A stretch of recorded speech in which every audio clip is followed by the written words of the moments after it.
ஓசேயா அதிகாரம் 2. அம்மி என உங்கள் சகோதரர்களிடம் கூறுங்கள், ருகாமா என உங்கள் சகோதரிகளிடம் கூறுங்கள். இஸ்ரவேல் ஒரு உண்மையற்ற மனைவி. வழக்காடுங்கள், உங்கள் அன்னையோடு வழக்காடுங்கள். அவள் எனக்கு மனைவியும் அல்ல, நான் அவளுக்கு கணவனும் அல்ல. அவள் வேசித்தனத்தின் குறிகளை தன் முகத்தினின்றும் விபச்சார குறிகளை தன் மார்பினின்றும் அகற்றட்டும்.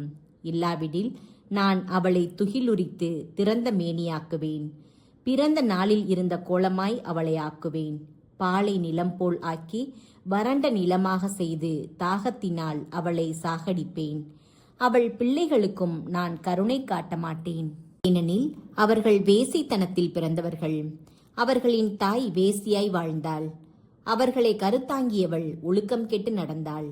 எனக்கு உணவும் தண்ணீரும் ஆட்டு மயிரும் சணலும் எண்ணெயும் பானமும் தருகின்ற என் காதலரை பின் செல்வேன் என்றாள்.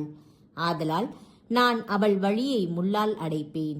அவள் எதிரில் சுவர் ஒன்றை எழுப்புவேன். அவளால் வழி கண்டுபிடித்து போக இயலாது. அவள் தன் காதலர்களை பின்தொடர்ந்து ஓடுவாள். ஆனால் அவர்களிடம் போய் சேரமாட்டாள். அவர்களை தேடித் திரிவாள். ஆனால் அவர்களை காணமாட்டாள். அப்பொழுது அவள், என் முதல் கணவனிடமே நான் திரும்பி போவேன். இப்போது இருப்பதை விட அப்போது எனக்கு நன்றாய் இருந்தது என்பாள். கோதுமையும் திராட்சை ரசமும் எண்ணெயும் அவளுக்கு கொடுத்தது நானே என்பதை அவள் அறியவில்லை. நான் வாரி வழங்கிய பொன் வெள்ளியை கொண்டே பாகாலுக்கு சிலை செய்தார்கள்.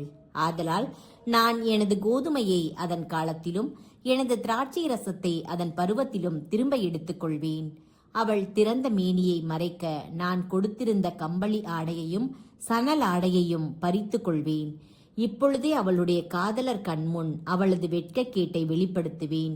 என்னுடைய கையிலிருந்து அவளை விடுவிப்பவன் எவனும் இல்லை. அவளது எல்லா கொண்டாட்டத்தையும் விழாக்களையும் அமாவாசைகளையும் ஓய்வு நாளையும் அவளுடைய திருநாள்கள் அனைத்தையுமே ஒழித்து விடுவேன். இவை என் காதலர் எனக்கு கூலியாக கொடுத்தவை என்று அவள் சொல்லிக்கொண்ட அவளுடைய திராட்சை தோட்டங்களையும் அத்தி மரங்களையும் பாழாக்குவேன். அவற்றை காடாக்கி விடுவேன். காட்டு விலங்குகளுக்கு அவை இரையாகும். பாகால்களின் விழாக்களை கொண்டாடிய நாள்களில் அவள் அவற்றுக்கு நறுமண புகை எழுப்பினாள். வளையல்களாலும் நகைகளாலும் தன்னை அணி செய்து தன் காதலர் பின் போய் என்னை மறந்தாள். இவற்றிற்காக அவளை நான் தண்டிப்பேன் என்கிறார் ஆண்டவர். தம் மக்கள் மேல் ஆண்டவரின் அன்பு. ஆதலால் நான் அவளை நயமாய் கவர்ந்தெழுப்பேன். பாலை நிலத்துக்கு அவளை கூட்டி போவேன். நெஞ்சுருக அவளுடன் பேசுவேன். அவளுடைய திராட்சை தோட்டங்களை அவளுக்கு திரும்ப கொடுப்பேன். ஆகோர் பள்ளத்தாக்கை நம்பிக்கையின் வாயிலாக மாற்றுவேன்.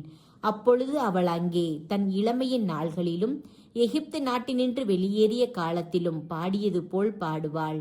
அந்நாளில் என் கணவன் என என்னை அவள் அழைப்பாள். என் பாகாலே என இனிமேல் என்னிடம் சொல்ல மாட்டாள் என்கிறார் ஆண்டவர். அவளுடைய நாவினின்று பாகால்களின் பெயர்களை நீக்கிவிடுவேன். இனிமேல் அவர்களை பெயர் சொல்லி அழைக்க மாட்டாள். அந்நாளில் காட்டு விலங்குகளோடும் வானத்து பறவைகளோடும் நிலத்தில் ஊர்வனவற்றோடும் அவர்களுக்காக நான் ஓர் உடன்படிக்கை செய்வேன். வில்லையும் வாளையும் போரையும் நாட்டினின்று அகற்றிவிடுவேன். அச்சமின்றி அவர்கள் படுத்திருக்க செய்வேன். இஸ்ரவேல், முடிவில்லா காலத்திற்கும் உன்னோடு நான் மன ஒப்பந்தம் செய்து கொள்வேன். நேர்மையிலும் நீதியிலும் பேரன்பிலும் உன்னோடு மன ஒப்பந்தம் செய்து கொள்வேன். மாறாத அன்புடன் உன்னோடு மன ஒப்பந்தம் செய்து கொள்வேன். ஆண்டவராம் என்னை நீயும் அறிந்து கொள்வாய். மேலும் அந்நாளில் நான் மறுமொழி அளிப்பேன் என்கிறார் ஆண்டவர். நான் வானத்தின் வழியாய் மறுமொழி அளிப்பேன். அது நிலத்தின் வழியாய் மறுமொழி தரும்.